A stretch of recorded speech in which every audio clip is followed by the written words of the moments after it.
வணக்கம். இந்த போரும் பக்தியும், பல போர்கள் பக்தியினால் அதோட விளைவுகள் எப்படி மாறுபடுகிறது, போர் நடந்து கொண்டிருக்கும் பொழுதே பக்தியின் விளைவினால் அந்த போரின் போக்கு எவ்வாறு மாறுகிறது அப்படின்னு பார்த்தோம். இப்போ இந்த போரும் பக்தியும் அப்படிங்கிற தலைப்பில் நம்ம புகழ்ச்சோழர் அவரோட வரலாறை பார்த்தோம். புகழ்ச்சோழரோட வரலாறு அவர் கருவூரில் தங்கியிருக்கும்போது நடந்த இந்த நிகழ்ச்சியை சொல்லாமல் நிறைவு பெறாது.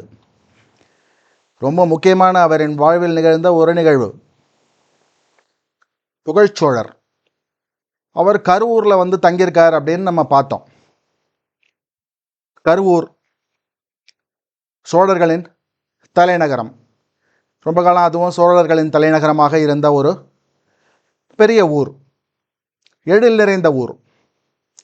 பெரிய மாளிகைகள், மணிகளினால் ஆன தோரணங்களுடன் கூடிய வாயில்கள், பெரிய மாளிகைகள், உயர்ந்த மதில்கள், இது மாதிரி ரொம்ப சிறப்பான ஊர் கருவூர். இப்போ இந்த புகழ்ச்சோழர் அந்த ஊரில் தங்கியிருக்கார். அங்கே இருக்கிற ஒரு மாளிகையில் தங்கியிருக்கார். அந்த கருவூரில் இருக்கிற கோவிலோட பேர் திரு ஆநிலை அப்படின்னு பேர். திரு ஆநிலை. திரு ஆநிலை அப்பர், பசுபதீஸ்வரர் அப்படின்னு இப்போ சொல்கிறோம். திரு ஆநிலை அப்பர், திரு ஆநிலை அப்படின்னு அந்த ஊரோட கோவிலுக்கு பேர். புகழ்ச்சோழர் தினமும் அந்த கோவிலுக்கு செல்வார், இறைவனை வழிபடுவார், சிவனடியார்களுக்கு செய்ய வேண்டிய தொண்டுகளை செய்வார். இது மாதிரி அந்த கருவூரில் அந்த புகழ்ச்சோழர் இருந்துருக்கார். இப்போ இந்த கருவூரில் இருக்கிற சிவனுக்கு தொண்டு செய்கிற இன்னொரு சிவனடியார், கருவூர்லேயே பிறந்தவர், எரிபத்தர்.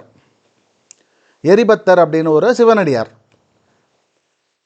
கருவூரில் இதேமாரி சிவனடியார்களுக்கு தொண்டு பண்ணிட்டு சிவனடியார்களுக்கு வரக்கூடிய பிரச்சனைகளெல்லாம் போக்கி அது எப்படி போக்குறார் அப்படிங்கிறத பார்ப்போம். அது மாதிரியான ஒரு சிவனடியார் எரிபத்தர் அப்படின்னு பேர்.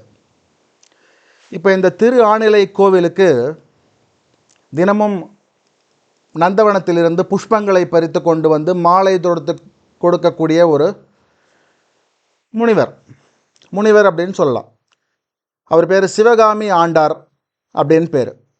சிவகாமி ஆண்டார் தினமும் விடியற்காலையில் எழுந்திருப்பார், நந்தவனங்களுக்கு செல்வார், சுவாமிக்கு மாலை கட்டி போடுவதற்காக நிறைய பூக்களை எடுத்து மாலைகள் கட்டி அதை இறைவனுக்கு சாற்றும் ஒரு கைங்கரியம் அதை அந்த ஊரில் பண்ணிட்டுருக்கார். சிவகாமி ஆண்டார் அப்படின்னு ஒரு சிவனடியார், கொஞ்சம் வயது முதிர்ந்தவர். ஆனால் தினமும் ஒரு நாள் கூட இந்த கைங்கரியத்தை அவர் விட்டார் இல்லை. இப்போ இது மாதிரி ஒரு நாள் அவரை விடியற்காலையில் எழுந்து குளித்து நந்தவனத்திலிருந்து பூக்களை எடுத்து வருகிறார். அந்த கருவூரோட மாட வீதியில் கொண்டிருக்கிறார். இப்போது அந்த மாட வீதியில் வந்துட்டு இருக்கும்போது இந்த புகழ்ச்சோழரோட பட்டத்து யானைன்னா கேட்க வேண்டாம், அதுக்கு எல்லா உரிமைகளும் உண்டு. அந்த பட்டத்து யானை அந்த கரூர் அமராவதி நதியில் குளிச்சுட்டு அப்படியே வருது. அமராவதி நதியில் இப்போ யானைகள் குளிக்கிற அளவு நிறைய தண்ணி ஓடி இருக்கு. அந்த கரூரை வர்ணிக்கும் போதே இதை ஒரு பெரிய சிறப்பாக சொல்கிறாங்க. யானைகளின் கூட்டம் அமராவதி நதிக்கரையில் விளையாடி மகிழும் அப்படிங்கிறாங்க. அது மாதிரியான ஒரு ஆறாக அந்த காலத்தில் இருந்திருக்கு அமராவதி நதி. ஸோ அந்த நதியில் குளிச்சுட்டு இந்த பட்டத்து யானை அந்த வீதியின் வழியாக வருகிறது. பட்டத்து யானைக்கு பாதுகாப்பு எப்பவுமே நிறையா இருக்கும். 2 பாகர்கள் வழி நடத்தி வருகிறார்கள், காவலுக்கு நிறைய வீரர்கள் வருகிறார்கள். இப்படியாக ஒரு ஊர்வலம் போகிற அந்த யானை அங்கேருந்து வரும்போது இந்த சிவகாமி ஆண்டார் இவர் அந்த சிவன் கோயிலுக்கு பூக்களை எடுத்து செல்கிறார் இல்லையா, அந்த பூக்கூடையை பார்த்து விட்டது அந்த யானை. அதுக்கு என்ன தோணியதோ அந்த பூக்கூடையை எடுத்து வீசிட்டு அந்த பூக்கள் எல்லாம் சாலையில் சிதறி விடுகிறது. இந்த சிவகாமி ஆண்டாருக்கு சொல்ல முடியாத துக்கம். இது என்னடா அது இப்படி ஆகிப்போச்சு, இன்றைக்கி சாமிக்கு நம்ம எடுத்துன்னு போகிற பூவெல்லாம் இந்த யானை எப்படி பண்ணிட்டு அப்படின்னு சொல்லிட்டு ரொம்ப கோபம். உடனே என்ன பண்ணுறார், சிவனே சிவனேன்னு உட்காந்து புலம்ப ஆரம்பிச்சிடுறார்.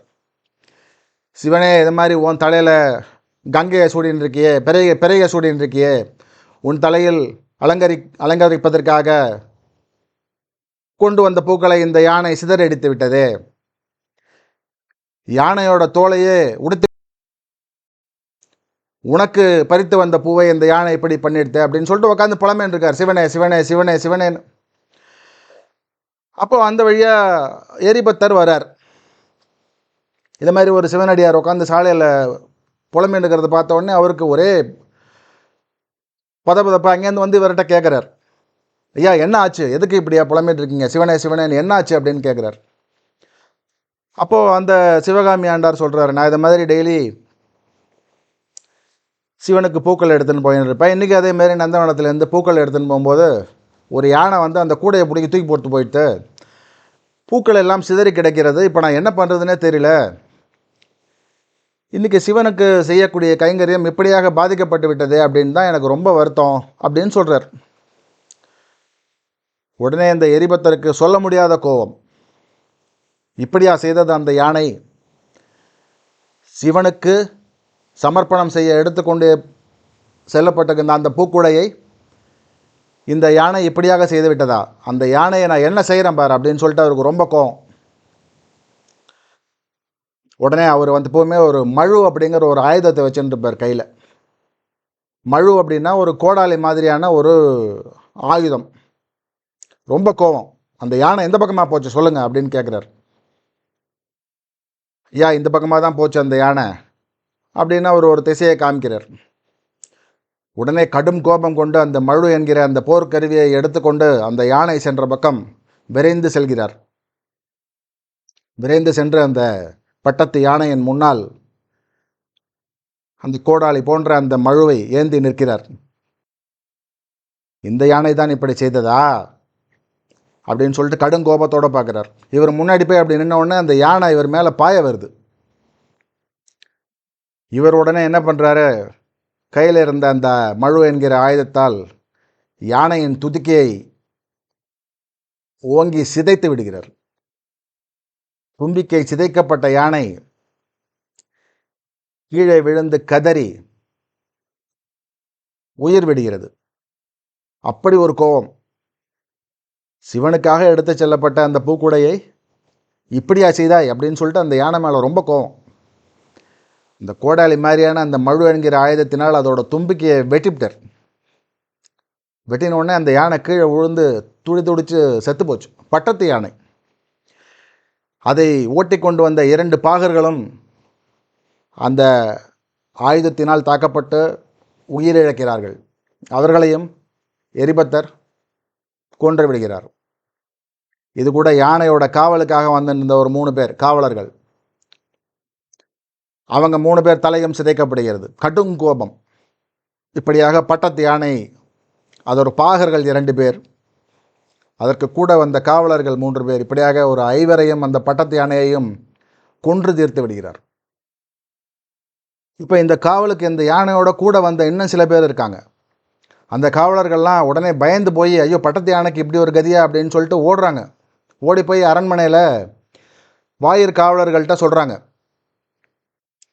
பட்டத்து யானை கொல்லப்பட்டது, பாகர்களும் கொல்லப்பட்டார்கள், இந்த செய்தியை உடனடியாக அரசருக்கு தெரிவியுங்கள் அப்படிங்கிறாங்க. உடனே காவலர்கள் உடனடியாக விரைகிறார்கள் அரசர்கிட்ட. அரசே அரசே அரசேன்னு கத்தின்னு ஓடுறாங்க. என்ன நடந்தது அப்படின்னு கேட்குறார் புகழ்ச்சோழர். அரசே, பட்டத்து யானை சிலரால் கொல்லப்பட்டதாம். பட்டத்து யானையை சிலர் சேர்ந்து கொன்றார்களாம் அப்படின்னு ஒரு விஷயம் அவருக்கு தெரிவிக்கப்படுகிறது. பட்டத்து யானையை கொல்வது அப்படிங்கிறது ராஜ துரோகம். பட்டத்து யானை மேலே யாராவது கை வச்சாங்கன்னா அவங்களுக்கு என்ன தண்டனை அப்படிங்கிறது மிக கடுமையான தண்டனை, சிரச்சேதம் மட்டும்தான். ஏன்னா பட்டத்து யானை அது மாதிரி ஒரு அரசரோட ஒரு அரசரை சுமந்து வருகிற ஒரு யானை, அது மாதிரி அதுக்கு ஒரு மரியாதை. அது மாதிரியான பட்டத்து யானை மேலே யாராவது கை வச்சாக்க அவங்களுக்கு கடுமையான தண்டனை. உடனே இந்த புகழ்ச்சோழருக்கு ரொம்ப கோபம். இப்படியா இந்த பட்டத்து யானை இப்படி செய்யப்பட்டதா? பட்டத்து யானை மேலே கை வச்சு அதை கொல்ற அளவுக்கு பகைவர்கள் உள்ளே வந்துட்டாங்களா அப்படின்னு அவருக்கு ஒரே கோவம். ஏன்னா பட்டத்து யானை மேலே கை வைக்கிறாங்க அப்படின்னா யாரோ பகைவர்கள் நம்ம நாட்டுக்குள்ளே வந்துட்டாங்க அப்படின்னு சொல்லிட்டு அவருக்கு ரொம்ப கோவம். உடனே அந்த இடத்தை நோக்கி விரைந்து செல்கிறார்.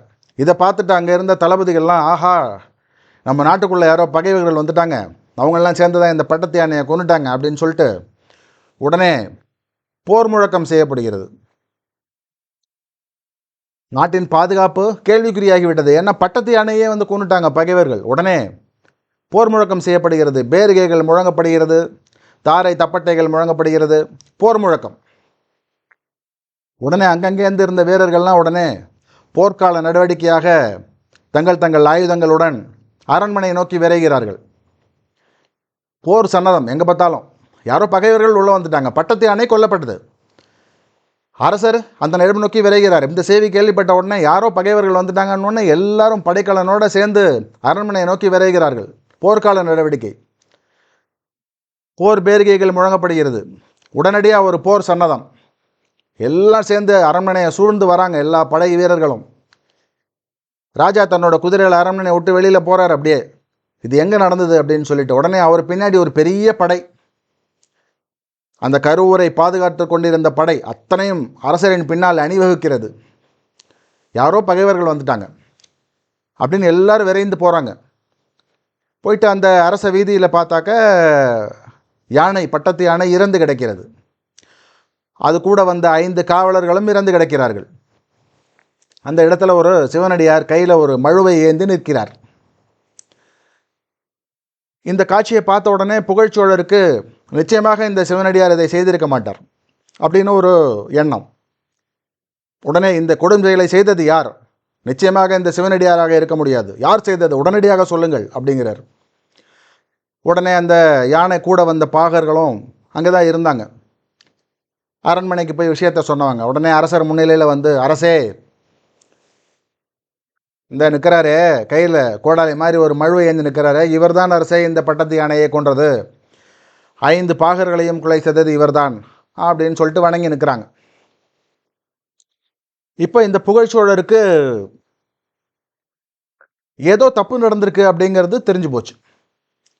ஒரு சிவனடியார் கையில் ஒரு பெரிய ஆயுதத்தை எடுத்து பட்டத்து யானையை கொள்கிறார், பாகர்களையும் கொள்கிறார் என்றால் ஏதோ ஒரு பெரிய தவறு நடந்து விட்டது அப்படின்னு புரிஞ்சுட்டார்.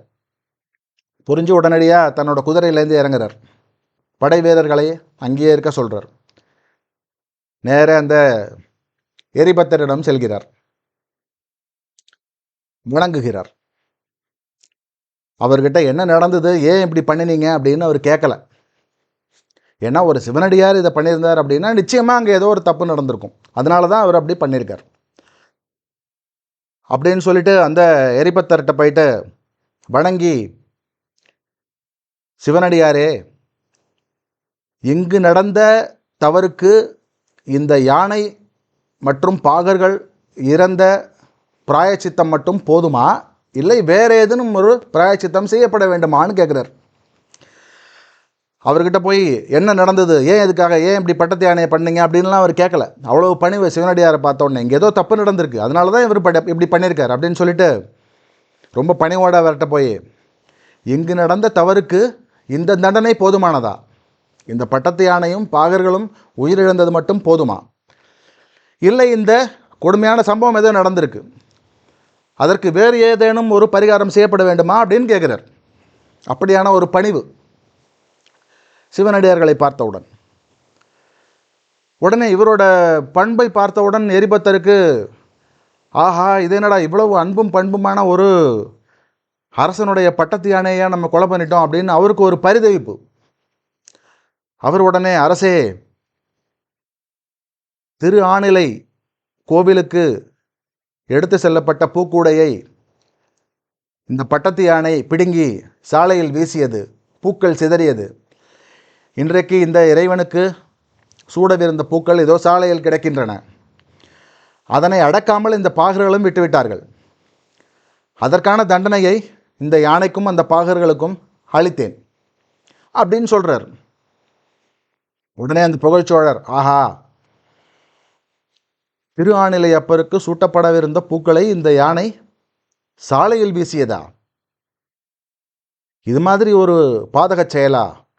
இதற்கு நீங்கள் கொடுத்த தண்டனை போதாது அப்படின்னு சொல்கிறார். யார்? மகாராஜா. உடனே தன்னுடைய உடைவாளை உருவி அந்த சிவனடியாரான எரிபத்தரிடம் கொடுக்கிறார். கொடுத்து விட்டு மண்டியிட்டுக் கொள்கிறார். ஐயா, இந்த பட்டத்து யானை ஏதேனும் தவறு செய்திருந்தது என்றால் அதற்கு நானும் பொறுப்பு.